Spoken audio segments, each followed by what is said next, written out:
Okay, that should be us recording.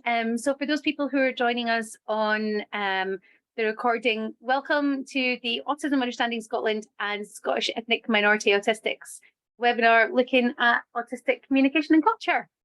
Who are we, Sophia? Who are you? I'm a very different person, and I'm not what I look like, to be honest. I'm Sofia, based in Falkirk, single mum of 3 of 2 autistic boys, late diagnosed, ADHD, autistic, and Mears and Lean and all that. I'm actually a maths teacher, but I do now tuition and training. That's my newfound passion. Hey, that's me. Part of me. So I'm Marion. I'm the CEO at Autism Understanding Scotland. Most of my background's in education as well. Like Sophia, I was a trained primary school teacher. I'm late identified autistic. I just celebrated 5 years since finding out officially that I'm autistic, which I absolutely loved. And I'm also the parent of an autistic person too. Sophia and I were really pleased that we were asked to participate in the Scottish Government's Different Minds campaign. And not only that, they animated us, which is the pictures that you get to see here today. So if you haven't checked out the campaign, you can see Sofia and I animated on the Scottish Government's Different Minds campaign website. Well worth checking out, isn't it? Oh, yay. It's only 15 seconds, but I think it's quite a powerful imagery there. It really is, isn't it? Yeah. The social rule book that we helped them to create is a really good resource that works really well, I think, with this today. Who are SEMA? So SEMA's Scottish Ethnic Minority Autistics is where we got the acronym from, and we're basically stemming from a need that was quite blindly obvious but never met, in that not all autistics are white. In Scotland or obviously anywhere else in the world, right? So the reason why we made what I created SEMA from a small Facebook group to then registered, what's it called? Registered community interest group now, which has just been a couple of months now. So we're actually brand new. And I'm so lucky to be part of this and have that support, myself and my friend Laura, a Kenyan Scottish ADHD autistic mama as well. And we're a non-profit led by autistics and we're for autistics. I myself am Pakistani, Laura being Kenyan, and we picked the word Karibu to encompass what we actually mean for our messages and 10 a minute there. If anyone here is Scottish, thank you very much there, Flick.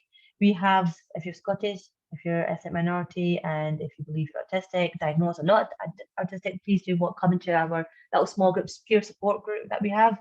And follow our training, which is up and started with obviously this one, but then also with East Renfrewshire Carer Centre. We've been doing some webinars with them, helping out carers basically. Like the last one I did, for example, was looking at Ramadan through the lens of autistic sensory needs.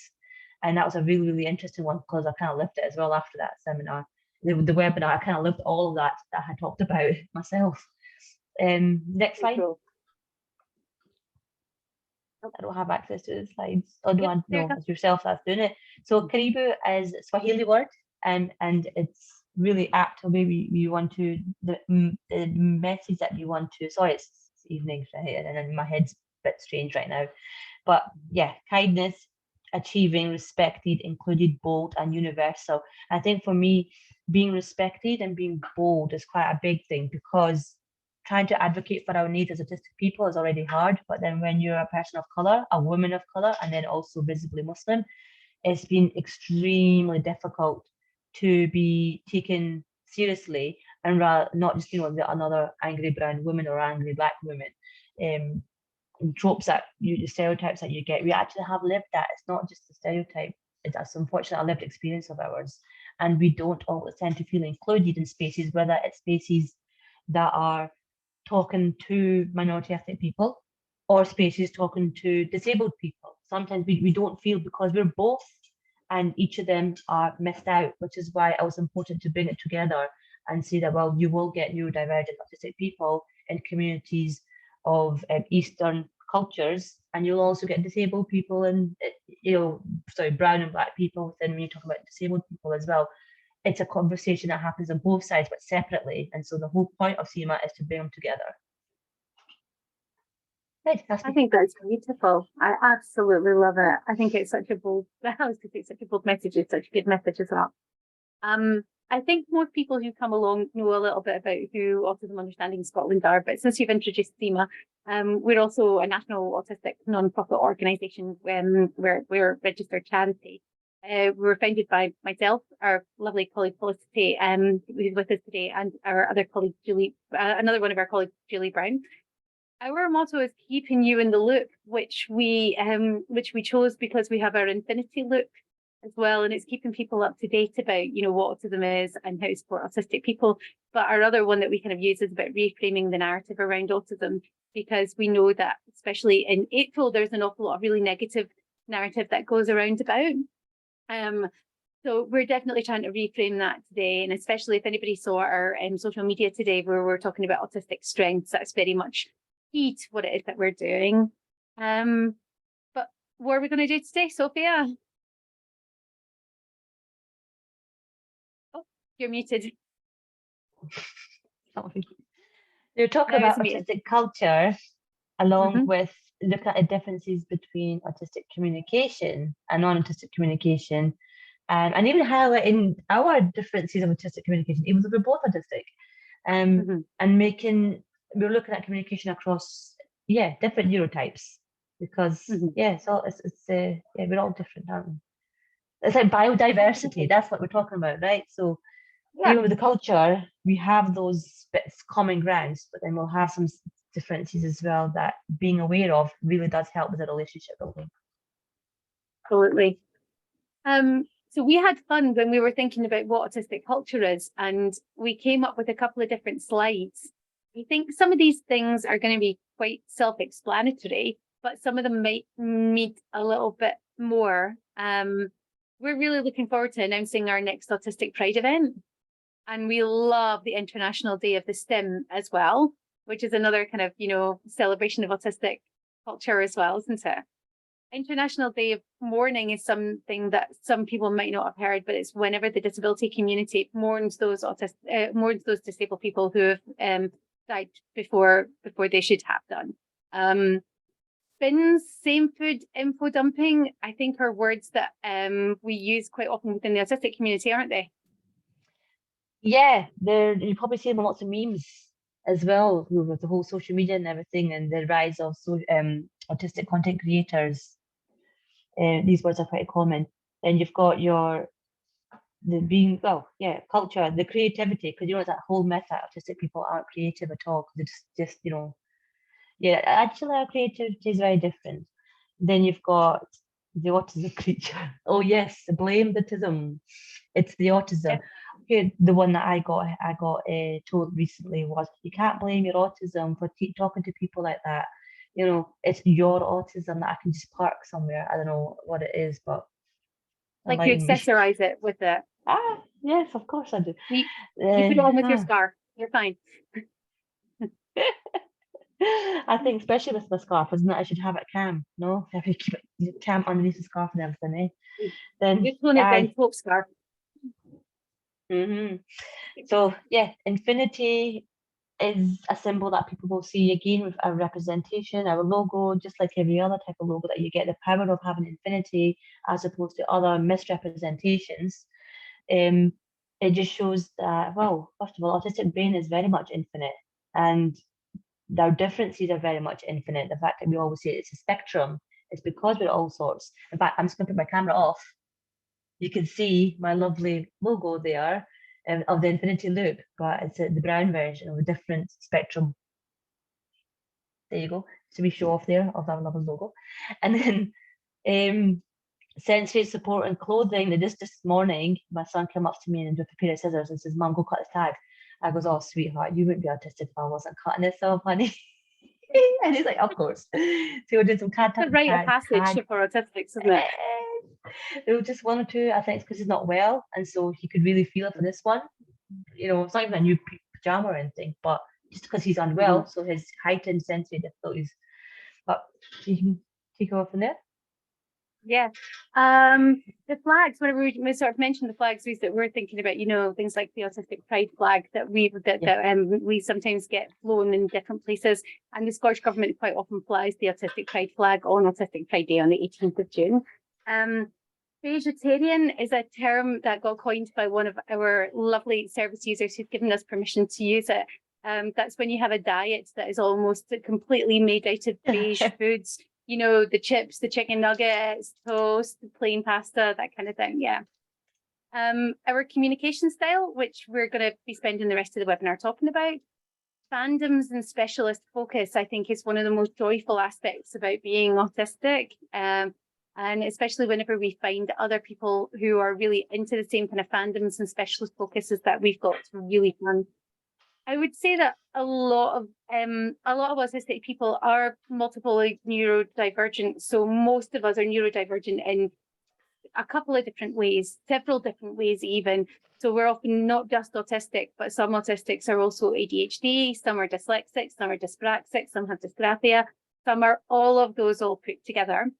And a lot of autistic people have strong values, and a really strong sense of justice, which has a big impact on, how we interact with the world and how we get seen as well. We have another web page where we're looking at autistic culture as well. So quite often we'll talk about using identity first language. So saying I am autistic rather than I have autism. Although we always say that every autistic person absolutely has an unalienable right to describe themselves however it is that they want. It's their identity, their language they can choose. And I think a lot of autistic culture is about celebrating our differences. It's knowing what our differences are and really working with them. A lot of autistic people are gender non-conforming, which, I mean, you're looking at my pronouns, you can see I am as well. And there are strong links with the LGBT plus community. And sorry, Sophia, do you want to come in there? No, it's okay. Yeah. No, it's fine. It's like you cannot state that enough, actually. Yeah.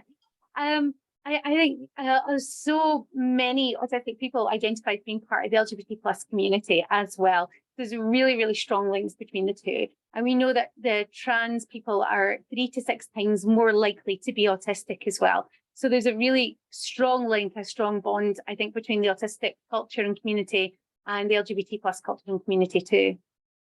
Do you want to talk about movement? You love movement. I wonder I. So yeah, I'm not very good at staying still, So yeah, movement is quite important because the amount of times you get told as a woman, particularly from Pakistani origin, to say sit still, stick your bed, sit still. It's like, but why? Like, why? I am the one who is looking at this or that here, there, the distractibility. It doesn't help the ADHD as well, but the movement is a fine one because, like, it's required for us to be able to focus. It's required for us to be able to pay attention and think things through, because our body needs to be doing its own thing. It's like two completely different entities, our brain and our body, not very much synced in there. But yeah, movement is something that people just need to accept is required, and it's not something that makes us weird, different, immature. Immature being the main one there. I get told, looked at as being really immature because I can't stay still or I have this need for movement. So it is required, definitely. Good. And then the next one there. Oh, go on. Sorry, I missed something out. No. I know. I was just thinking that I was in a school recently and they bought some new chairs and they said that you can't swing on them. And to me, as somebody who needs movement when I'm sitting, that just sounded like a challenge. Yeah. So if I have a chair that doesn't swing, then I'll take my shoe off and I'll just sit underneath my feet. Yeah. Like that. That's the kind of things that I will do. Just So it's like the movement is required, and if it's not going to be my feet, if it's not going to be, I'll be just from one side to the other on the sofa. You'd be upside down. A lot of my childhood I spent sitting on the floor rather than the sofa, and now I realize why. It's because you're free to move on the floor. There's more space. So it makes much more sense. Religion, ethnicity, and indigenous. Recently my sister was like, "What is it with you and pronunciation?" And my response in my head was, "I'm autistic." there's just something there, right? Some words just don't come out proper. Anyway, yeah, so this is a very eye-opening one for my journey. Realizing I was autistic was that I couldn't really relate to my own community that I grew up with, the Pakistani community over here in Falkirk. But then when I joined Scottish Women's Autism Network with all these autistic women, I honestly just thought, hold on a minute, these people from so many different backgrounds, and I just felt so like at home and accepted and belonging. Whereas within my own communities, I was always a stranger, pariah, always like the one in trouble because of my ways of working and doing and seeing. And so I think the autistic culture definitely does transcend, as we say, and that's probably the last point there, isn't it? Ethnicity. But my religious beliefs also are very, very strong because I'm autistic as well. Like the rules and the rules and knowing where you are, minimum, maximum that we have as in Islam. It tells you where you are and everything just spelled out for you. We find that actually it's easier to follow as well. Yeah, and routines and rituals as well. We like our routines and rituals. Oh, do you know, as somebody who's Buddhist, then I completely get where you're coming from. We have many lists, which are I find quite comforting, and yeah, neurokin is a term that I really like. And it kind of refers to the fact that a lot of us do see other neurodivergent people as kind of like an extended family, really. And I think given that a lot of neurodivergent people are estranged from genetic family, it's really nice to have that found family, and that our other cultural family, which is lovely. We may have some different boundaries from others, so we maybe have like closer boundaries than some other people, especially when it comes to touch. And we did do a really good post on enthusiastic consent recently for anybody who wants to go and check that out on our social media. You and I had a great discussion earlier about the lack of social hierarchy earlier on today, but we're going to have a wee look at that shortly in a few slides, aren't we? But it's a really something that me and Laura, absolutely, it's quite an interesting one because myself and you were talking about it, how we were like totally getting that, and then myself and Laura, being Pakistani, being Kenyan, how actually it's so similar, like the challenges because of our lack of social boundary that we have, and the stories that we have from our childhood and even adulthood because of our lack of social and hierarchy there. We are going to come back to that later, right? That's something that's quite funny to talk about. It's such an important thing, yeah. But you're right, autistic culture does seem to be universal. I mean, whenever we did our session with Chloe Hayden back in the beginning of February, the way that she talks about, her communication style, her way of being, her culture was really, really similar to ours, even though she's a massively different age group, halfway across the world, literally. And we see it whenever we talk to autistic people, all around the world. So much whenever we sort of think about what autistic people are expected to do, tends to be very, very, in terms of, culture. In Scottish culture, we expect this. In Scottish culture, we expect that. And other cultures are not universal, but autistic culture rather does seem to be much more universal. We see commonality regardless of where somebody's come from, their heritage, their backgrounds, doesn't it? Yeah, I'm so like blessed. The past year, I have opened up to so many friends. I've got autistic friends in Canada, in New York. Reached out to people from Australia who want to work with us. SEMA down in England, and then there's people who are Indian, Ghanaian, Nigerian, Somali, and then I won't have Indian, haven't I? But it's not just because I am a brown person myself that I find it so easy to connect with them, because a lot of people are actually still got their prejudices of different cultures and difficulties to accept differences. I feel like because I'm autistic, it just all I see is how the brain works, and that's it. And that's all I'm interested in, is how can I link with you, because you are your brain basically, and how that works. And that's where the relationships are. Where you said about the neurokin, they are like your ethnicity really becomes secondary, and that's the beauty of it. So I think autistic culture is very much anti-racist when you really are focusing on that, because you're looking at each other as brains, which have equal value, and it's just about, do I connect or do I not connect? And it's nothing to do with value. That's why I really do, why SEMA is so important, is that we're putting those two together, where we talk about ethnicity and universality, again with my pronunciation there, of culture. It is, it's a good way to go, definitely. So when we send out the slides, there will be a link to a short video, but in the interests of sort of timekeeping today, we're probably as well, it's only a couple of minutes, but it's very much worth checking out. When we talk about communication, it's really important to be aware of Damien Milton's double empathy theory.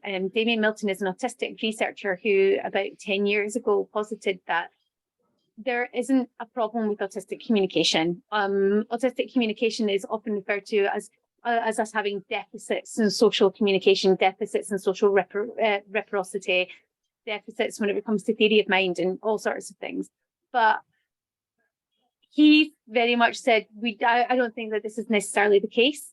I think that the problem comes whenever we have different neurotypes coming together. And when we have one group who has one kind of brain coming and trying to speak with a group who has a different kind of brain, and them not understanding where each other is coming from. And for a long time, that really wasn't looked at very much, and people didn't take it seriously, because it was very much challenging that establishment notion that non-autistic people are good at communicating and autistic people are bad at communicating.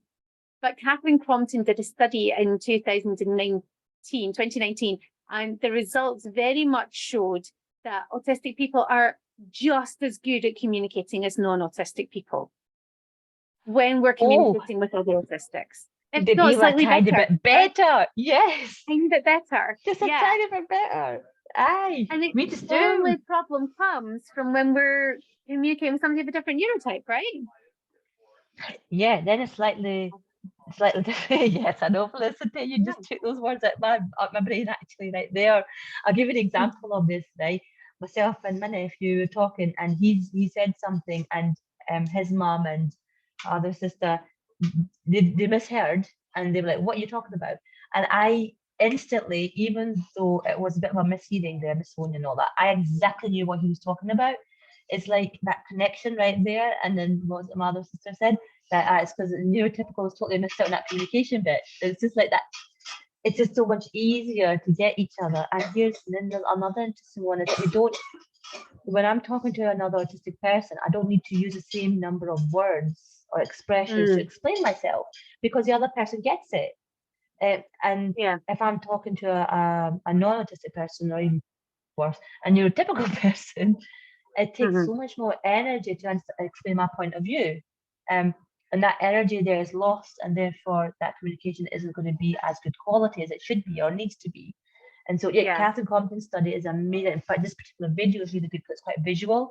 Like you circle, you set your triangles and squares, and if you have the same, and going back to culture and ethnicity there, the way I explain it to people is like, if I was in, so when I'm in, here's the difference. When I was in London, it's very, obviously multiple ethnicities in London there, but I could tell which person was Bengali, which person was Sikh, which one was Hindu, which one was Pakistani, but which one was from northern Pakistan, which one was southern Pakistan. There's an example of like different neurotypes, but because I am from that area, South Asia, and I could tell those particular subtypes very easily. If I was in a white predominant place, I don't know, up in the islands of Isle of Skye or something, and there's everyone, and I see one Pakistani person or even one South Asian person out of seeing only white people for the whole day, instantly we will bond, because we're both people of color and we have that connection, and it's that unspoken connection. It's the same with our brains and being autistic and neurodivergent or neurominority, whichever one you want to describe it as. It is like that you have that connection because you've got some experiences. Yeah, that shared commonality, it really makes such a difference, doesn't it? We thought if we're going to look at, autistic communication versus non-autistic, then we really need to have a look at what non-autistic communication is like. And given that we are an autistic-led organisation, we thought that this was quite a good picture for us to share. So thank you to Autistic Bride, where we found this one. But what we did was we looked at a few different sources that we'll share, and we very much talked to our non-autistic friends, family members and colleagues, and this is what we came up with. So I think we can have a wee read through it, can't we? Because I think a lot of it is really self-explanatory. But I didn't know until I was like in my late 30s that when someone says, hi, how are you? They basically just means hi, and they just want you to go through a script, and they don't necessarily want you to answer truthfully, right? But I think it's quite rude, actually. Yeah. If you're going to ask how I am, be ready to hear it all. I mean, I'm going to prepare an answer for you, and you should be listening to it because I've actually put some effort into it. But with a lot of non-autistic people, they have a script that they expect you to follow, and they don't necessarily want a genuine answer. See, a lack of being genuine is actually hurtful. So I remember one time somebody at school, when I was working in the school, the deputy came around and said, hi, Sophia, how you doing? And then he proceeded to open a door and go to his office. And I was just like, what do you really want to know? And my mind just exploded, and I was left in tears because I wasn't good. And it's because of his lack of care that I wasn't good. And then he had the cheek to say, how are you? And carry on his day. That really affected me quite emotionally. It's like my head just went a million things going through, like, oh, so you really want to know, and this is wrong, and this is wrong, and this is wrong, and this. And because I was having a particular bad time because of said person, said school and all that, I just made it, it's like a punch. It's like, you know, you've got somebody who's bleeding out and they're just like, nah, I hope you're okay. It's literally, I was like that. It's so hard, isn't it? And I think when somebody says, how am I? Part of me is like, well, how do you mean? Do you mean like, how am I physically? How am I emotionally? How am I at work? How's my home stuff? Do you mean, how's my family? How are my hobbies going? You know, like where do you mean? Because all these different aspects of me and you know, what makes up Marion could be different. And the let's grab a coffee as a way to end a conversation. I mean, I will fully put my hand up and say there's been a couple of times I've whipped my diary out and went, oh yeah, cool, that sounds great. When do you want to meet? And the other person sort of has a mildly horrified expression fleetingly that they then try and hide. As they're like, oh, I'm not sure. I left my diary at home. I will get back to you. And I'm like, and then, okay. Yeah. So, see that, if someone said that to me, I left my diary at home, I would say, well, just use your phone then. I would really corner them.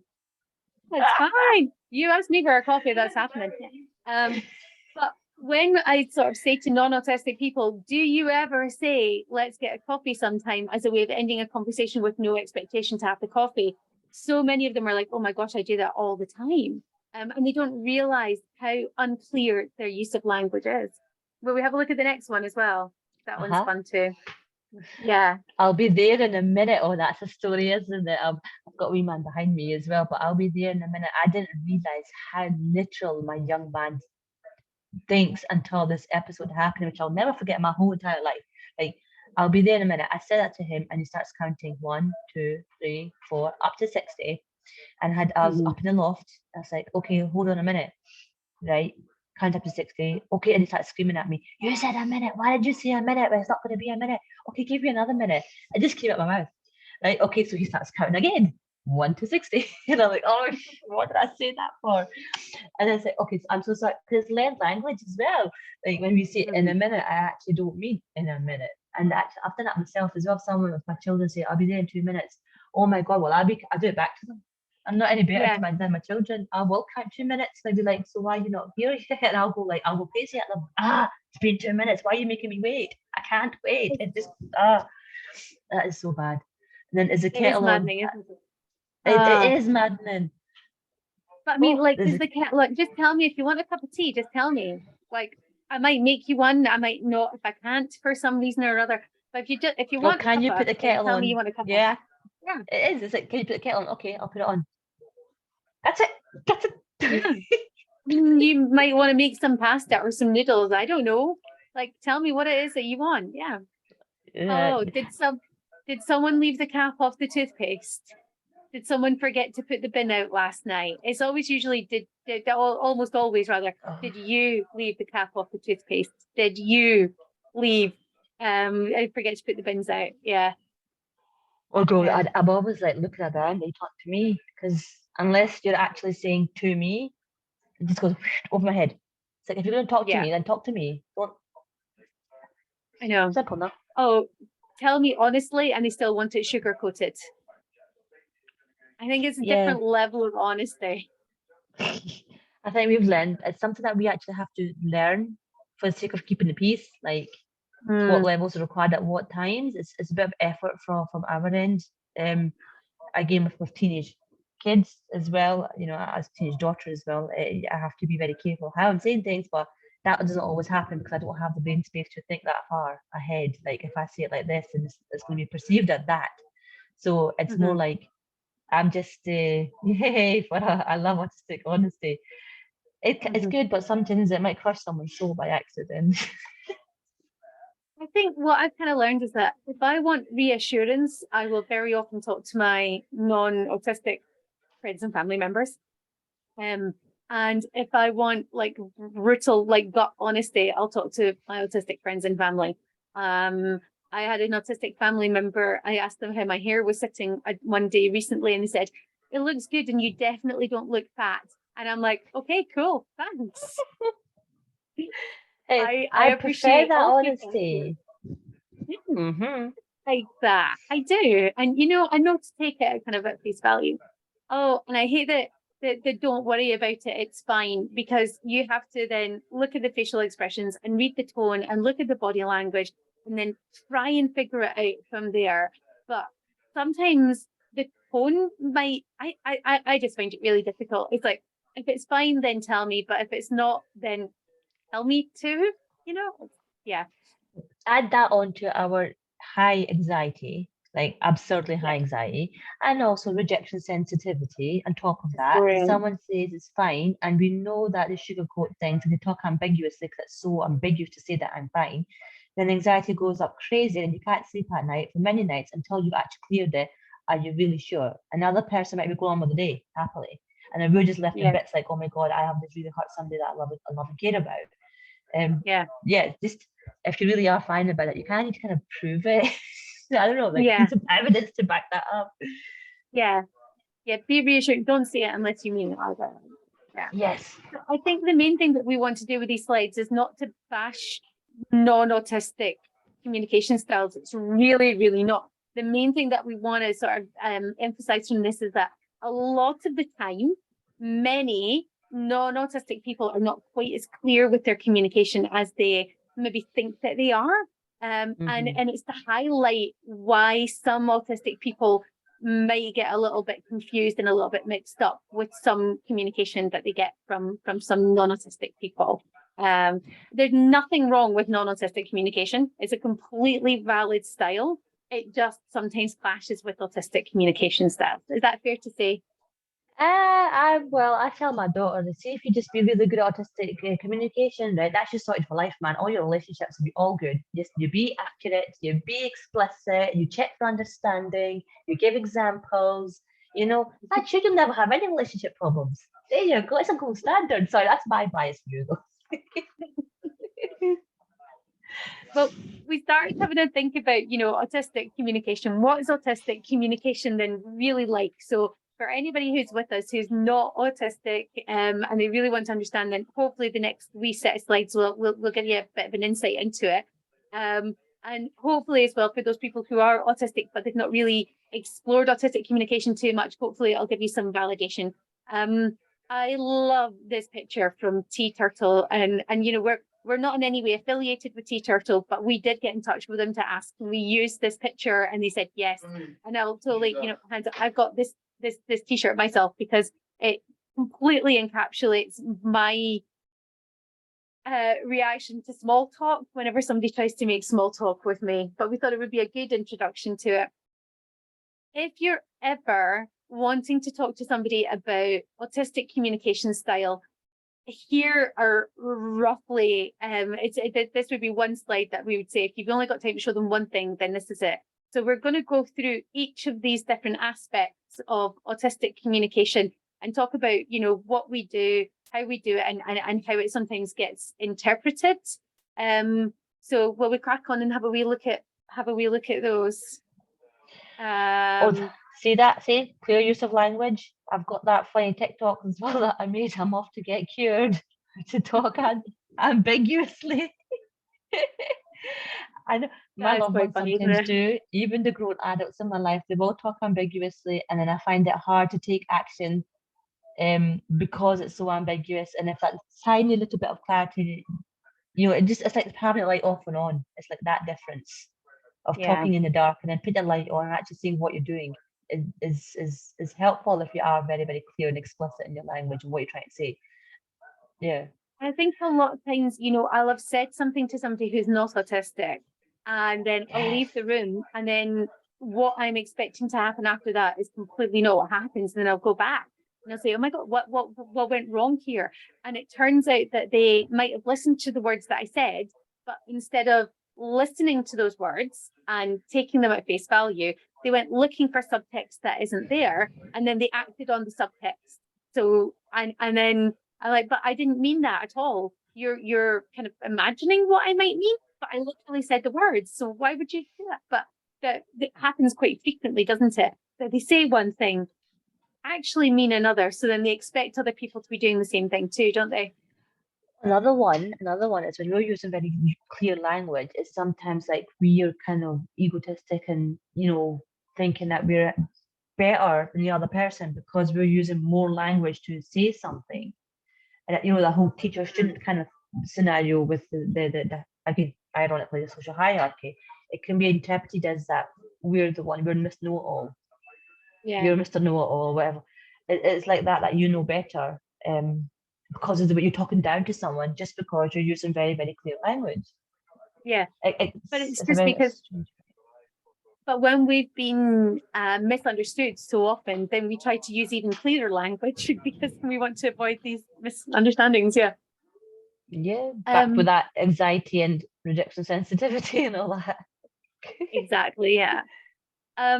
Social housekeeping is a brilliant term that was coined by our very own Felicity to describe the small talk. And it's the, how are you doing? How was your holidays? How'd your dog get on at the vet? That kind of thing. But like when you and I meet up, Sophia, I know you've got your family and you've got all these different projects and everything that you're working on and different organizations that you're involved with, but we'll very often know what it is that we want to talk about and we just get on to the talking about the thing. Like, how often do we ask each other how each other's families are doing? Probably at the beginning in of a between. conversation. In our tangents and all that, we might go, oh, this happened and that happened. And it's not really how are they doing? It's in a sense of well-being. It tends to be by actions of things that have happened, incidences that have happened, and then start stemming from there. But they always come afterwards. It's always straight to the point. I get told off for that. You're too abrupt, you're too blunt, and hello, where's your salam? You're expected to say assalamu alaikum, how are you? How's family? How's the weather? And I'm just like, right, okay, so where's this? And come into the house. Have you got this? Where's this?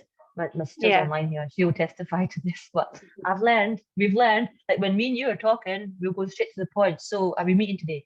And then it's, oh, hi, hello, how are you doing? Social housekeeping, blah, blah, blah, which is like the third message down. Yeah. But I like, we recently discovered that we were going through Marvel movies. So I might start a conversation with you, right? What Marvel movie are you up to yet? And it's not that I don't care about your family. It's not that I don't care about the other stuff that you're working on, because I really do. But we kind of just want to get onto the good stuff.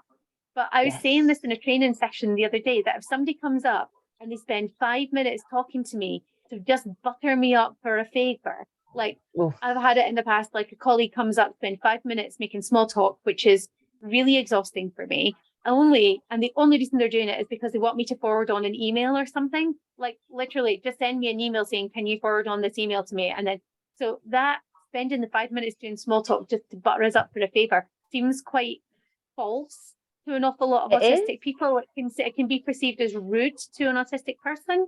So Here's another one. I've learned this as well from all my emails. So when I'm writing an email, dear so and so, and I'll get to the point.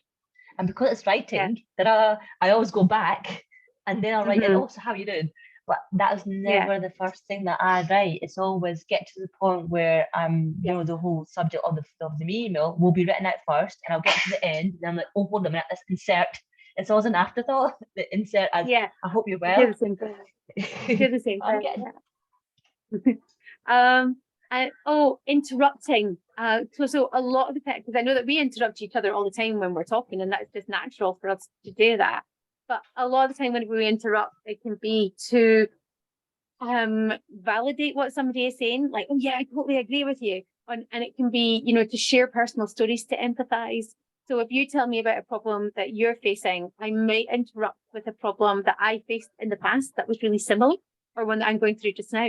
And that's not to take away from what you're going through at all, in any way, shape, or form. It's to help you to feel validated. And I want to maybe just say, oh my gosh, that happened to me too when X, Y, and Z, or back in whenever. And then usually I want to sort of stop and say, right, but come on, tell me about your thing. So it's not, when we interrupt, it's not to take focus off the other person. It's so that we can validate them, that we can back them up, right? It's evidence of empathy. That's like literally explicitly evidencing empathy there. And a good example of that one would be the other day when I called you up and I spoke to you because I was just feeling so drained and upset and emotional about my whole trip to Mecca for Umrah. And I just haven't been able to get over that whole emotional state of mine. And you were just like, I totally get you. And then you went on about yourself and, like, you know, why it's important to me and how it's important to you, and you just linked it, and believe me, it made me such a whole difference when I spoke to you. Like, why am I so teary and emotional and I can't get over this, and things that are happening in the mosque and things that are not very helpful that's happened in the mosque, and the way you explained all that to yourself, well, this is what I would expect. It's that empathy and validation of, actually, I'm not overreacting. It's okay for me to react this way, even if people that I have seen haven't. It's like I haven't met a single person who's come back from Umrah in Ramadan who has spent the rest of Ramadan just like sobbing their eyes out, totally emotional, totally cannot regulate themselves because of that huge experience that it was. But then talking to you, you're not even Muslim, right? But you understood me and you helped me calm down so much. You don't have to be Muslim to understand my emotions. Just like, thank you. But your emotions are valid, and I completely get why you would have those emotions. And I think, but I also know that if I was in a similar situation, I could call you up and I would get the same support and validation, even if it was an experience that you didn't have. You would still be able to empathize. You'd be able to put yourself in my shoes, and it means a lot, doesn't it? Anyway, before we get misty-eyed, age does not equal respect, right? That's a huge one. Do you want to talk about it? I'll let you add in as well, because I know that this one here is a strange one. Like, so one time, okay, I need to probably keep it a bit more anonymous than I should. Okay, fine. Talking to an elder person, and they said something that I don't believe in. I'm like, no, that's rubbish, that's nonsense. And I accidentally humiliated them in front of their peers. And for me, it was like, what you said was not right, factually right, and it was nonsense, and it's totally against my values. And I did not even think for a second of who I'm talking to as my elder. And I upset them. And afterwards, I realized that, oh, okay, so I should have approached this in a different way, but with a bit more respect. So I've been told off quite a lot in my own community, Pakistani community, that whole blind obedience to people with hierarchy, elders know best. It's a very typical Eastern cultural thing, even though they might not know best. But you'll be rude if you open your mouth in front of the elders. You know, younger people are supposed to be seen, not heard, or women. And if you're both, then that's a shame. I find it's kind of similar in sort of, you know, the cultural background I had growing too, was anybody who was older than you were supposed to respect, you know, just blindly. And especially if you had a certain job title, especially if you had a certain role within the family, you know. Whereas within the autistic community and autistic culture, we will show you respect and deference if you've earned it. Like, if you can show me why I should respect you, I'm totally happy to respect you. And respect within the autistic community and within the way we communicate with each other is very much a two-way street. So if I'm showing you respect and deference, I would be expecting to get that back as well from somebody else. You don't just give respect to somebody because of their age their gender, their station, anything like that. You give it when it's earned, right? Here's a good example here. Here's okay, another example that's quite good to illustrate this is like cutting our kids' hair at home, right? When they're younger, manage to cut their hair like at home. I don't have the ability, my sister does. But then the respect that the barber would get, because they're the professionals, was way more, even though both of them can do it. But you're not the professional, you're after your designation. So you're not going to get the respect, even though you can do it quite well. Not that fact you can't do it. But the designation is that, well, that person's the expert, that's their label, that they're the barber, and therefore I will trust them more and expect them to do it. That kind of, again, I do call it black and white thinking, right? It's like who gets respect is people who have actually worked to earn it, regardless of everything else in the world. Yeah.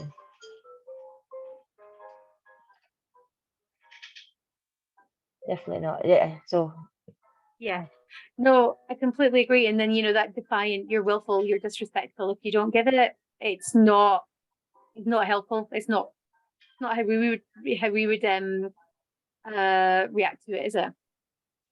I've had to learn as well quite a lot from my my translator as my sister about, you know, to see things slightly differently, not to cause offense, because it does, even though I know 100% I don't mean it, and she also knows I don't mean it. But yeah, it tends to be a case of, and particularly this is something that really does affect minority communities as well, is that age thing and the hierarchy. And in fact, that a lot of our cultures are actually patriarchal, which doesn't help, and that adds on to the issues. Yeah. Shall we move on to the next? Yep. Yeah, we did sort of do a little bit about the interrupting sort of earlier. But yeah, we did the I can emphasize, I'm excited. Another thing, yeah, which I forgot to say was I'm going to forget what I have to say if I don't see it just now. So Short-term memory. So yeah, that's basically the fact that our short-term memory is pretty weak, but our long-term memory is probably even better to compensate, actually. So you're right, something's coming through our head, you said something and I'm like, oh, I found that link, and I'll be like this, I'll be like, I need to tell you, I have to interrupt to tell you, otherwise, oh, that's my excitement as well, isn't it? It's both two in one. And I'll be just like flapping my hands and all that, and I'm communicating it, aren't I? But then, yeah, then your hands are communicating how you're feeling too, which I really like, so that's great. All the questions. Oh man, I know that an awful lot of autistic people will ask the same question repeatedly, even whenever they know the answer to it. And again, we were talking about this the other day, because there is a really good way of supporting that, isn't there? Like, so if somebody's coming up and saying, when is dinner? And you say, it's at 5. When is dinner? It's at 5. When is dinner? It's at 5. Yeah, how do you normally respond to that one, Sophia? So someone's just unmuted there. I've just muted them again. Oh, thank you so much. Sorry, just distracted. Yeah, so just saying that really doesn't help, but say dinner's at 5, using their language, or I know you're asking for dinner, it's at 5. So if I'm actually taking what they're saying and using that to answer the question, so that there's an explicit connection between the question and the answer. Yeah.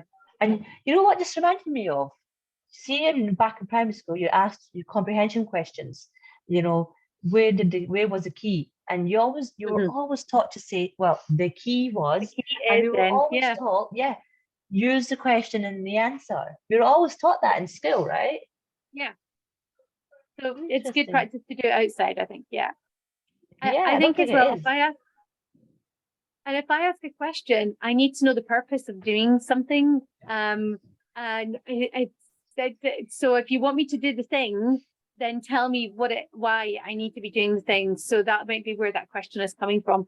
And sometimes it's just that little bit of reassurance, isn't it? That reassurance that you're on the right track, that you're doing the right thing, that you're not making mistakes, especially if you're a perfectionist and that's something that you're worried about too. Back to that anxiety again, and also the need for context. Like whenever I'm talking to teachers or helping anyone to understand or help the autistic young person or just loved one, feedback and context are super, super important. So that's why we have all these questions. If we get the context, we know where our bearings are, because just having a one-off bit of information makes us feel lost. So we need to know what Mhm. it's like in relation to. So for example, when you said what when is dinner, it's at 5. What's at 5? But what's going to happen after 5? And then where's that placement? Mhm. It just grounds the question.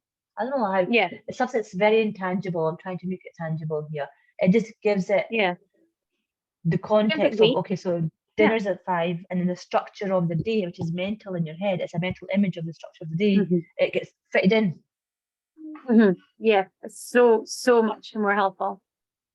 Um, Differences in facial expressions and tone of voice, and I think there's a couple of nice videos about that on that Scottish Government's Different Minds Social Rulebook, isn't it?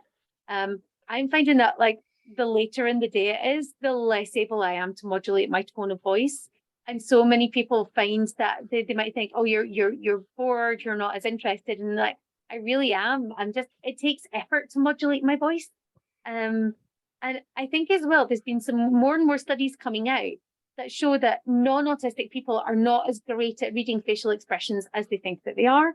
And they're not generally much better at it than than autistic people. But we might just naturally have some facial expressions that would go along with, a lot of autistic people that I know, whenever they're concentrating, they look like they're scowling.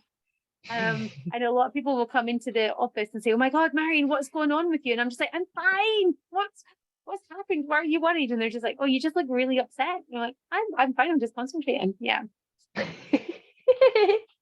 Okay. That's what it does to you. The Yeah. concentrating face. I do get asked that. At the same time, on the flip side of it, I'm pretty animated as well, most of the time. Yeah. And I'm either extremely, and again, the era of Zoom that we live in right now, it is just trying to get used to seeing your own face. It's such a good feedback and also a bad feedback, because you're like, oh my God, my face, my eyebrows, I can't sit still. It's not just Right. my body that doesn't sit still, my eyebrows don't sit still. And I'm Mhm. always like moving my face and all that, and you get so cautious of your own facial expressions because you're looking at yourself over the Zoom screen, which is why mine's always off, because that means there's less feedback for me because I can't always deal with it. But yeah, it's That's either fair. you're really, really animated expressions that don't match the message, or they're completely blank tones as well. Mhm. And it's like, well, I'm excited. It's something that you've appreciated. Someone gives you a gift, and you're like, thank you, right? But just thank you, plain. And it's because you're processing so much. An example that Laura gives quite well is like a Christmas gift. It was a handbag that her partner gave her, and when he gave it to her, she looked at it, and there wasn't an instant response of thank you, and it was just very plain, blank facial expression. And he took that as, oh, did you not like it? You're not happy? And then she goes, oh no, I'm already thinking about how I'm going to use it and where I'm going to use it. And I've already started accessorizing already Mhm. in my head. I'm already there. So because she's running Yeah. so fast into her thoughts that she's not present in that moment to say, oh yeah, thank you. And then start thinking, like the order goes the wrong way for us. So often, yeah. And I think so, with those body language differences, I mean, whenever we talk about eye contact as well, a lot of people think, right, autistics don't give eye contact, but some of us do, some of us give a lot.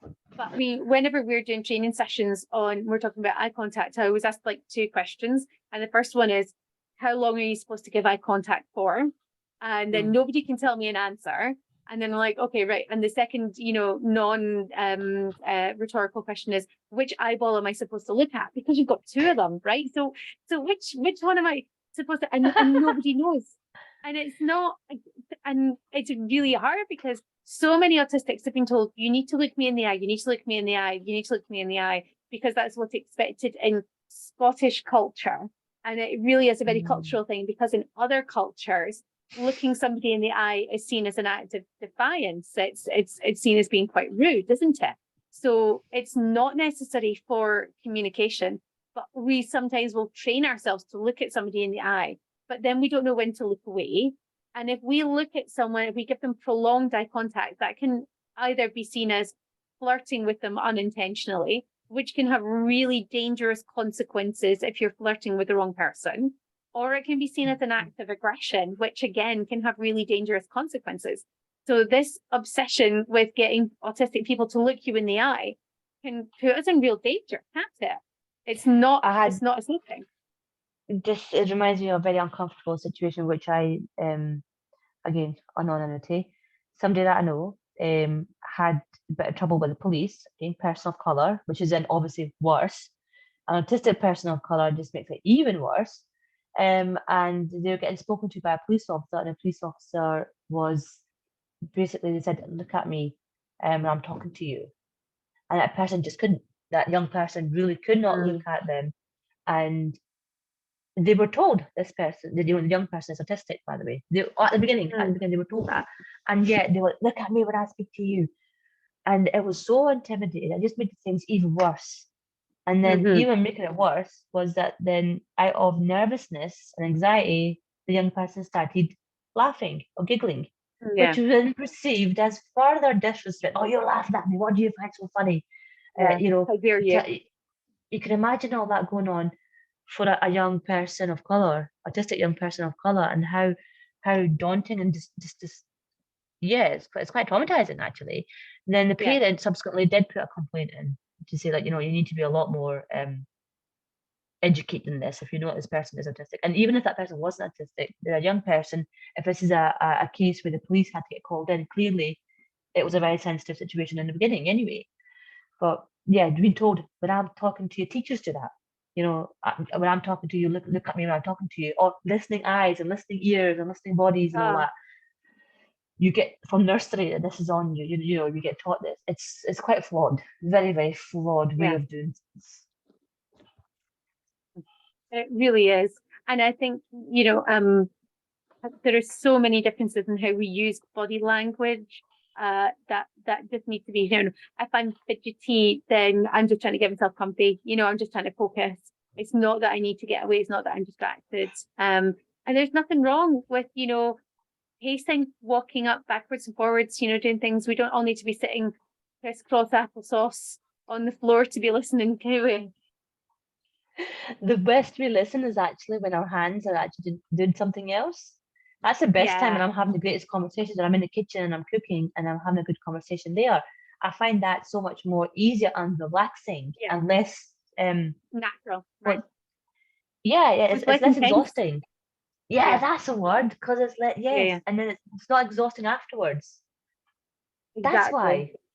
That's why. I think this is maybe our last wee one of these, and I'm conscious of time, so because I want to make sure they've got plenty of time for questions as well. I do that thing when I meet someone for the first time and we're really comfortable together, and then I will basically tell them my life story, and then I'll go home afterwards and I'll go, oh damn, what did I do?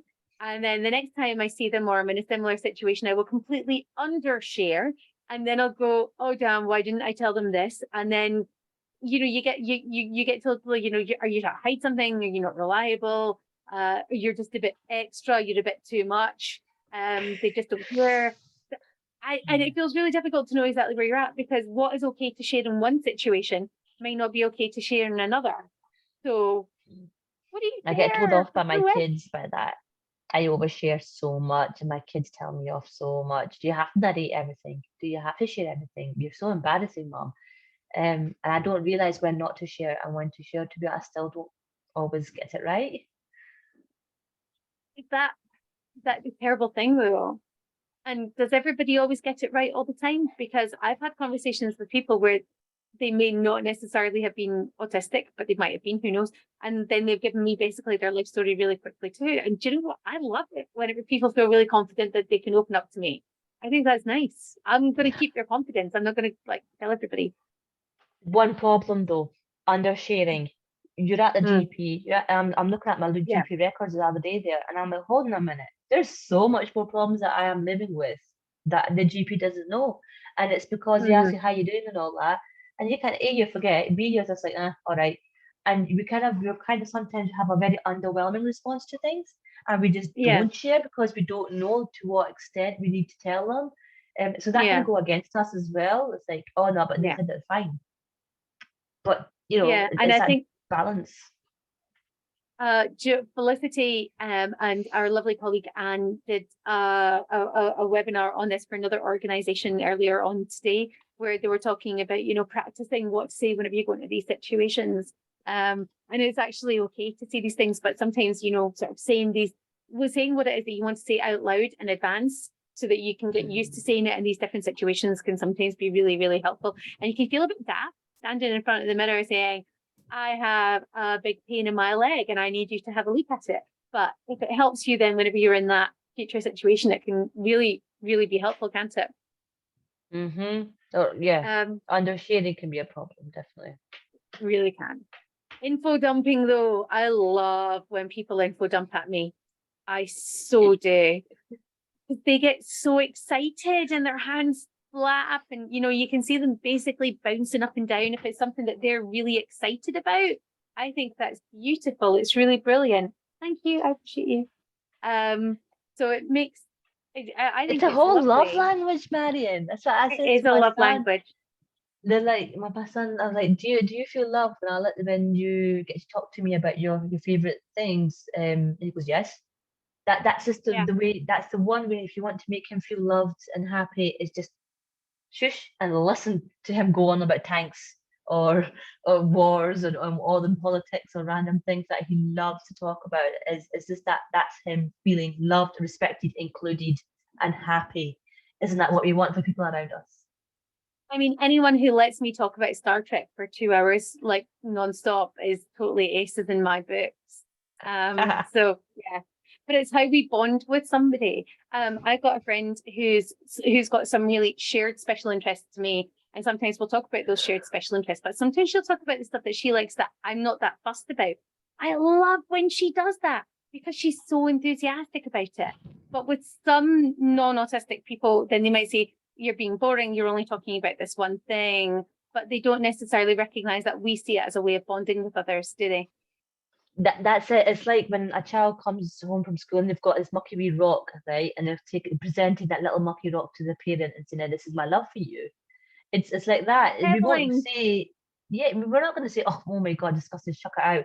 We're going to respect that little child's heart. I mean, well, you know what? That child grows up to be an adult and they still have their own unique way of showing that love. It's the same thing. I'm going to resist the temptation to talk about penguins just now because I want to make sure that we have time for questions. So there you go. But peddling, situational mutism. I've had a very long and quite emotional day today. Right, so I'm really chatty at the moment, and I'm really happy to be doing it. But there is a very good chance that whenever my small person goes to bed this evening, that I might not be talking for the rest of the evening, and that's okay. It'll probably be because I'm tired, because I've, maybe I've had quite, an emotional time. I might be slightly overwhelmed, and the words are going to be in my head, but they might not get out of my mouth. But that doesn't mean I can't communicate, because I can use AAC, I can text, I can write, I can sign. So there's other ways that I can communicate. But sometimes it seems like you're being rude, that you're just not engaging with others. That's how it gets interpreted, but that's completely wrong, isn't it? So you're clasping your mouth. Yes, because I had that experience just recently when I went to Makkah and I was at the Kaaba, my very first view of it. What I always hear is people go, they look at it and they're overwhelmed and they start, getting all overwhelmed and teary and all that. I went mute. I just went quiet and my brain was going really out of control, but I couldn't speak. And then my friend who was my partner, who was accompanying me, she got really worried that, so for all of a sudden, she's chatty, nothing, completely nothing. And she got so worried about me. And I was just like, there was just the connection between my brain and my mouth just died, just like went away and all that. And then when it hit me, the emotions hit me of that, it was like 5 minutes later, 10 minutes later, it wasn't instant. And I'm like, hold on a minute. People say that, you feel it instantly, it hits you. Why did it not hit me? Actually, it's a delayed response from me. And then when it did hit me, I still wasn't able to explain what was going on in my head. And I was just crying floods, literally floods. And then I had to, because my friend didn't know how to react and how to deal with this, and she got worried about this, worried about me, is her mental health okay and all that. I had to then resort to texting. And I texted my sister, who was back in Scotland, back home. And I was messaging her, and I was like, writing what was going through my head, and I was crying and sobbing and all that, but I could not speak it. But I was texting my sister, and that helped me process that out. just Yeah. being able to put that in a different format of communicating, isn't it? That Yeah. when you're next to that person and they want to know what's wrong, they want you to tell you. At that point, because of either overwhelm, anxiety, or tiredness, you don't want extra sounds in your ears because that's more sensory input. But you Yeah. also want to explain it, okay, or get some help of how to overcome this, or just your needs to be met. Just Yeah. texting the person sitting next to you, even that's Oh, good I mean, enough. I do that all the time. I kind of describe it as like the portcullis has gone down, the drawbridge has come up, nothing getting out. And that's okay. It's actually genuinely okay when that happens. And it's so validating when the other people around you support you and allow you to communicate in the way that works for you at that particular time, doesn't it? It's okay to text. It's okay to just be silent for that time until you can Yeah. recover and that ability comes back. Or when I'm really, really Yeah. tired as well, you've got the times when you're trying to speak, but like, I've got orange glasses, right? The whole world knows this. And I'm Yeah. Yeah. saying to my daughter, I'm picking up my green glasses. It's just that kind of thing where that connection is just not working properly. Yeah. And you're trying to talk, and it's people who me and we most of the time we are talking, we are speaking autistic people. Mhm. That expectation then is that we're constantly Yeah. it's a consistent ability to speak. That's not true. Yeah. It's not, and it's actually okay that it's not, isn't it? And even, yeah, like go on. Sorry. So I think once we know and we understand each other's communication styles, it really does save a lot of problems. And I think the next couple of slides that we've got are going to have a look at some of those things. But this is a really, really good sort of point from Chris Bonello from Autistic Not Weird. That just, a quick reminder that it's not automatically the autistic person who gets it wrong. It's an easy assumption to make, and it really is deep-rooted ableism. But sometimes even non-autistic people get to be wrong sometimes. It really is. And it's okay that they get to be wrong sometimes too. It's fine. But what can actually help so that we can help people to feel really like empowered? And I think that's where, sharing your motivations and intentions and not jumping to conclusions, those things can really, really help. So rather than just automatically going and trying to read into what the autistic person has said, see when you said X, Y, and Z, is this what you meant, or did you mean something different? And it's okay to actually just go and ask for clarity, isn't it? It's all right to say, I just want to make completely sure. Is this what you said? And have that reassurance that you're understanding that you what exactly it is that they wanted. And sympathy or solutions. So many autistic people are solution orientated, and that is how we show empathy. You come to me with a problem. My way of showing empathy is helping to workshop a solution for you that's going to work for you. Whereas a lot of people don't want that. They just want to talk to you about their problem and for you to sort of say, there, have a cup of tea, whatever. That's totally fine. That's an absolutely valid way of wanting to connect with somebody. Whereas for me as an autistic, my natural response is to want to do something practical about it. Whereas, so it's good to check, right? You've come to me with a problem. How is it you want me to respond to you in this particular situation today? And then I can work on whichever one it is, right? You know what I prefer is a disclaimer comes to the beginning. It's like, so I'm just wanting to vent. I just want you to hear me out. Just that disclaimer at the beginning, just so much easier because in your head, you're already prepared to listen because the purpose of the Yeah. conversation is has been defined, and so it's so much easier. I had that an email from a friend recently where they said that they just wanted to download, and I was a safe person for them to download to. So they didn't necessarily want any solutions, but they just wanted to externalize their feelings, and I was a safe person for them to do that. And I felt really honored that they thought that. And I was also like, okay, you're not looking for solutions. I'm not going to give you any. You decide you want some, I'm here for that too. I think honesty, because so many times, you like say, how are you doing? Yeah, it's okay, it's fine. And we kind of sort of talked about that earlier. Like, if there's a problem, just tell us and then we can deal with it. And we've talked about other methods of communication as well, haven't we? Yeah, pictures, in other words, emojis are such a accurate way. I think it's so helpful me and my kids, a lot of us, we would just text each other, or we'll use emojis to talk to each other and or explain ourselves. It's a lifestyle, back to hieroglyphics, aren't we, in this day and age? Talking through pictures. But it does help. I love emojis. Definitely, they really do hit the nail on the head, absolutely. But other ways of communicating, it could just, you know, this is something here about, something it's a good time to talk about is, I have this lady who I support. In fact, there's a couple of them who have had the same kind of questions where they're young children, 3 years old, 4 years old, are non-speaking, and all they care about is verbal communication, that they're speaking, and that's it. And if they're not speaking, they're not. It's like they're not good enough for them. Speaking is secondary, Yeah. and that's what folks Yeah. don't really get, is like when they can speak, they will speak, whether it's when they're 2 or 4 or 15 or 40. Whenever. It's just more as the thing is, can you communicate? Because communicating is Yeah. not the same as speaking. That's two different things.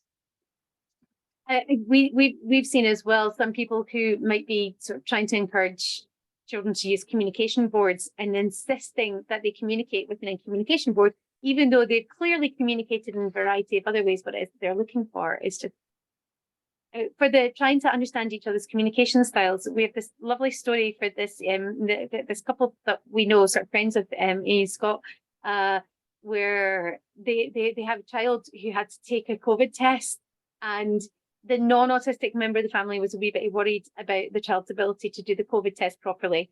The autistic person was very confident that the child could do it, but they had to go and do some work. So the autistic person said to their non-autistic partner, now, just remember, the wee one has taken the COVID test before, it's come up negative twice, so we know that they can do it properly. And the non-autistic person said back, so just back off and let them do it. And the autistic went, yeah. So, you know, the autistic person was using the non-autistic person's style, the non-autistic was using the autistics, and they were both supporting and recognizing and valuing each other's communication styles. And I think that was really lovely, because it showed that they understand where each other was coming from. And it can take time to develop that understanding with each other, but it's worth the effort doing it, isn't it? You just described me and my sister there. That's exactly how we do it. It's just so in sync. And it's that effort that you put in with the people who you care about. And I think that's the thing about the relationships, whether it's a work relationship or a personal one. We need to invest understanding each other's learning, each other's communication styles, and accepting them. Yeah. And if the stress gets too high, it's okay to just take a break. I know a lot of people say don't go to bed on an argument, you know, don't go to bed, you know, having fallen out with each other. But sometimes you need that break. Sometimes you need to sort of, you know, go take that time out, process it. And sometimes it takes some autistic people a bit longer to process these things. And it's all right to take that break for just, you know, like a little bit, and then come back together again. And then once everybody's calmed down, that's actually all right. But we know that relationships can sometimes be difficult with different communication styles. And even if you have the same communication styles, you can have different sensory needs. You can have differences in how much social contact you need. So you might not want a lot of social contact, but your partner does. You might want loads, but your partner doesn't. You know, different interests. So all of these different things can play into why some relationships can be difficult. But I think the main thing, though, is just, you know, that keeping those lines of communication open and sort of talking to each other about what's going to. Sorry, are there any that you would pick out, Sophia, particularly there? Difference in parenting styles is the one that I hear and see a lot within the communities that I support quite a bit. Like the dad is not existent, basically, in the background, and mom has to do everything, and he's just there as a threat, like, oh God, let dad come home and all that kind of stuff. Whereas hopefully nowadays I like to see that dads are more hands-on, so he's different parenting styles. Oh, well, good cop, bad cop. Well, why can't we just be consistent, you know, and have the same rules? Why do we have to do like good cop, bad cop? It doesn't make any sense, does it? And gender roles as well. And again, just like race is a social construct, gender is a social construct. They're there to serve a purpose, but to whose? You know, good questions there. That makes a difference as well, because then that's your understanding of each other's, and back to that expectations part there. it could make a big, difficult in relationships there. But then, see, when when autistic people, they don't really see gender as the typical neurotypical population do either. So that we have that kind of difference. Like, but my son as Yeah. well, he doesn't see his sister any more feminine than his brother would. That his brother is basically, is that whole, does that actual whole thing called autistic gender as well? Multi-gender, yeah. Multi-gender, that's right. And I totally see that, because I get told that you're not very feminine. And I've been told that I'm the one with the pants in the house and all that kind of nonsense, and I'm quite strong-headed and outspoken and questioning everything. Back to what we already talked about, because here's something that I've learned is when I've read actually is describing male behaviors, and I'm like, oh, that's autistic behavior. Well, no wonder people think that, that my behavior is so masculine, but it's actually not masculine. It's just autistic behavior. Yeah. There's a lot in there to like uncover. So much, isn't there? And I think there's different issues about maturity and stuff. It's okay to be an adult and like cuddly toys. It's okay to be an adult and still want to watch cartoons that you watched whenever you were a kid. It's okay to be an adult and do a lot of the things that you did whenever you were a child, actually. And I think that people talk themselves into growing up whenever they don't necessarily want to be, whatever grown up means, and there's a lot of different ways to be grown up.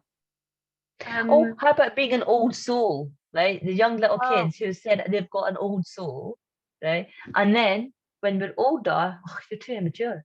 That same person. No, that's exactly what I had growing up. Yeah. Yep. Yeah, you're too mature for your. No, you're just immature. It's like, well, there's no pleasing anybody. Yeah. No. But helping autistic people to set healthy boundaries and expecting other people to respect them as well. That's really one of the most helpful things. And, learning about what our boundaries are whenever it comes to communicating and whenever it comes to relationships really, really, really does make a big difference. And again, we'd strongly recommend that if people want to learn more about, boundaries and enthusiastic consent, go back to our social media from a couple of days ago and have a little look there. Although I think I would quite like the idea of coming back and doing a whole session just sort of looking at relationships and consent, which would be quite interesting. See, that's important here too. But one last thing about the whole boundaries and all that is something I was saying to somebody about how autistic people apparently don't have empathy and all that. Actually, a lot of us have hyper empathy. We struggle to see where we end and the other person starts. And so we just give. And that's why we need that bit of help with our boundaries. Yeah. And it's so important to get that help around sort of those boundaries as well. I mean, I think one of the things that we've done with some of our late diagnosis groups in the past is we'll say something like, will you lend me £500,000 to buy a house? And the idea is that it's a completely ridiculous request, so it's okay to say no to it. But the more you get used to saying no and setting those boundaries, the easier it is for you to do it with other things as well. Yeah. How are we for time, Marion? It is 5 to 7. So we've got a few, I don't think we've got many slides left, but we've got someone masking versus code switching that you then popped in, which I think are absolutely fascinating and so important whenever it comes to communication, because so many people think that, code switching and masking are basically the same thing, and they're really not. So are you happy to take us through the next few slides here? Yes, here. So we've got like what they are, masking and code switching. A lot of autistic content creators do talk about masking quite a lot. Not so many would talk about code switching because it's quite different, isn't it? And it's more talked about in the anti-racism field. And this is where we have those kind of crossovers, but also they're not crossovers, they're different. So people like myself will have to do both. We'll be masking and we'll be code switching. For example, an example of code switching would be when I'm in the school, I'm Mrs. Akbar, I'm the teacher. But when I come home, I'm mum. I have switched code, I've switched roles. I did that cautiously, that I am in this role now. And there's lots of cases where I'll talk more authentically as myself in my speech when I'm around people who I am safe with, but then I'll be very cautious of how I'm speaking with colleagues. That's code switching. Masking is like, I need to keep safe. and I'm not allowed to tell people, even people around me who live with me, and I've done that for 36 years of my life, masking. I only essentially unmasked when I felt, well, actually crashing and burning, isn't it? When I'm actually saying, no, this is how I feel, this is how I want to behave, because this has been naturally being me.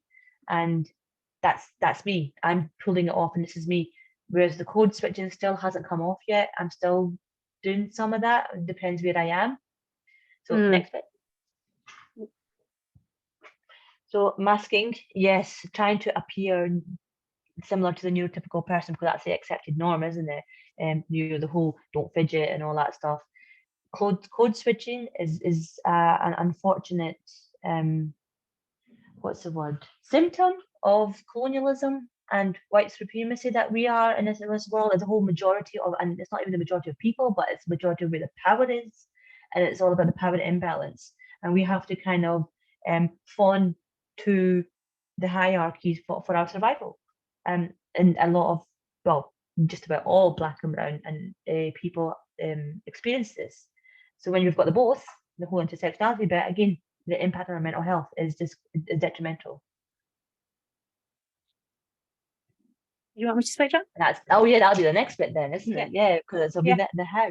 So the strategy bit I was talking about when I'm a teacher and I'm teaching, I'm Mrs. Upper, but when I go over to my colleagues in the staff base, then I'm just me, and I'm two different things. When I'm talking to a student who's 12 years old, I'll be a very different teacher to the person who I am when I'm talking to a 17-year-old student. That's strategy. That's switching on purpose, and we do that. When we're code switching as a Black person, it's to keep ourselves safe. And a horrible yet powerful example will be when we're with the police. An autistic white person with the police will be masking. An autistic Black person with the police, it's a whole different ballgame. I've already mentioned about that. I think it's a very strong and required analogy for everyone to think about this, is that we have to do the code switching on top of the masking. And it's because of the vulnerability that we face, multiple layers of vulnerabilities that we have.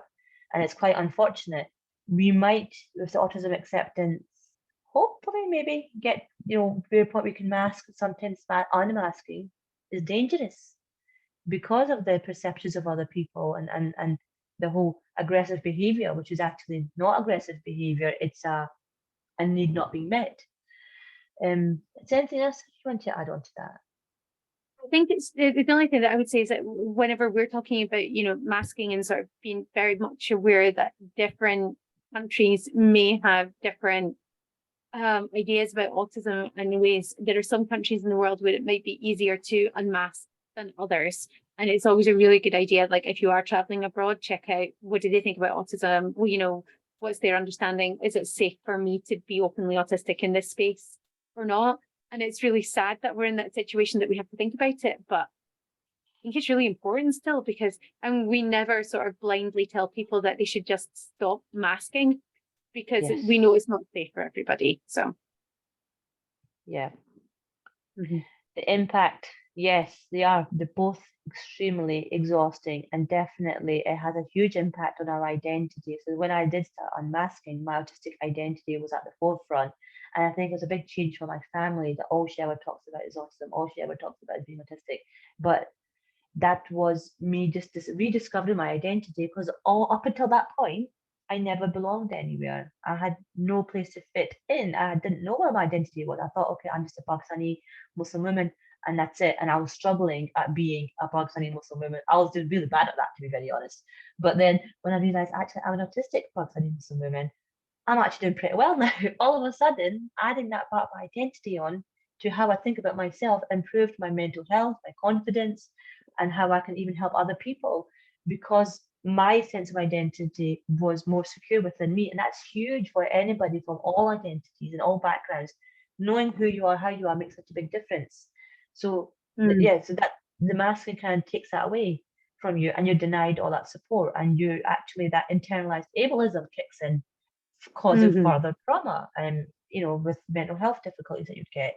The code switching as well, the trauma that our kids have, the kids that I support, and even my own kids and myself, is when we go to school and we're like the minority or people of colour, we're only the one brown person in the class, there's only one black person in the class, we kind of forget who we are, what we are. And a nice example is when my oldest was in nursery, and we were just talking about skin colour. He was only like 3 or 4, and I once told him, you know, that you're brown, right? And he started crying and had a huge fit. I'm white. I am white. And like, no, look at your skin color, mate. You're not. And he's like, no, because everyone around him was white, and therefore in his head he is white.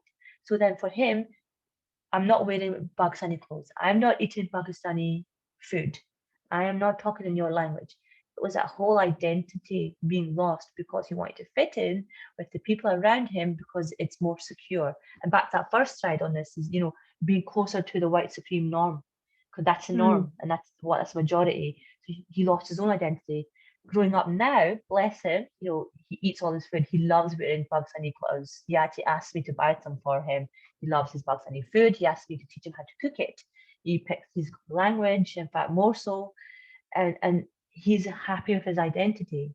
He's of how he is, and it doesn't matter that he is in a minority with his skin color, because he's confident. He doesn't need to do that code switching anymore. I see his sister doing the code switching sometimes. You know, she wears a scarf and all that, but he tells her off. When you see me at school, you don't say hi to your brother. You say salam. That's her code switching when she sees her brother at school and says hi to him, and he gets offended. No, it's supposed to be assalamu alaikum. And that's that whole identity thing going on here that our children face on top of everything else that's going on in their lives. And then obviously as you grow up in what predominant workplaces, it's the same thing, like going into staff nights out. We talk about this quite a lot actually. A lot of people of colour, particularly Muslims, they won't go at night out because it's all drinking, and therefore they're losing out. And it's that whole identity thing. Do they then code switch and become somebody else just so they can fit in and get that career progression? So there is a lot in there. Oh.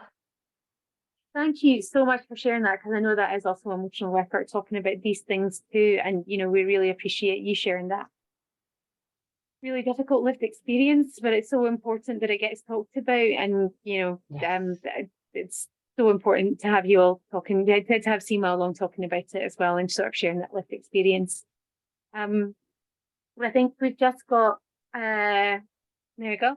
We've got a couple of useful links. You know, these are places that we've got some of the information from today from, for people who want to check it out. You'll get it whenever they come out. But just our kind of last key takeaways before we stop the recording and have a bit of a chat. All communication styles are valid. You know, it's okay to communicate autistically. It's okay to communicate like a non-autistic person. It's okay to communicate in whatever language you communicate, and all communication styles are valid. Text, sign, everything. Open and honest communication helps. So if you want to, tackle some of those relationship issues that we sort of mentioned, then the only really way to do it is to do it openly, honestly with each other. Compromise has to be a two-way street, and communication is a two-way street. So both of those, you know, is really, really important. Set healthy boundaries. So if you are sort of communicating with somebody, it's okay to say things, to tell them where your boundaries are and expect them to be respected, because you're respecting their boundaries too. And, you know, I think a lovely final sort of word is autistic culture is valid, and it's really beautiful, isn't it, Sofia?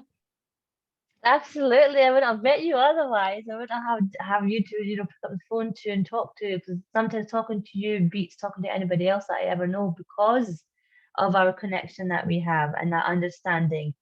It doesn't matter if you're not brown, it doesn't matter if you're not a Muslim. You still understand, you get it. It's my mental health, now that I understand and I know that I am autistic, has completely changed for me being suicidal at one point in my life to actually thriving so much in a matter of a couple of years, because I have found family with other autistic people, even if they're not ADHD as well. Yeah, it's okay. We might have everything. Yeah, but we're still the same in this, in that, and it's you. And you know what is really important? I would say taking away is, if you know or that you have some suspicion that you're autistic or your loved one's autistic, let them meet other autistic people. And because if you're thinking that your child is struggling making friends at school, let's see if you've got exactly. And you know how you say that autistic people don't make very good friends? Well, my son never had problems making friends because he found other neurodivergent and otherwise autistic kids at school, and that's why he actually never had any friendship problems. Because that's always one of the questions, isn't it, on the diagnosis start thing that they ask you. Yeah, it's everything's got a different lens to it that we need to open ourselves up to. And right back at you, Sophia. Honestly, I think your friendship is something that I treasure absolutely enormously, and I've just got goosebumps all over the place. I think we'll stop the recording here before I get too misty-eyed. And thank you for everybody who's joined us with the recording. And I'll stop the sharing as well.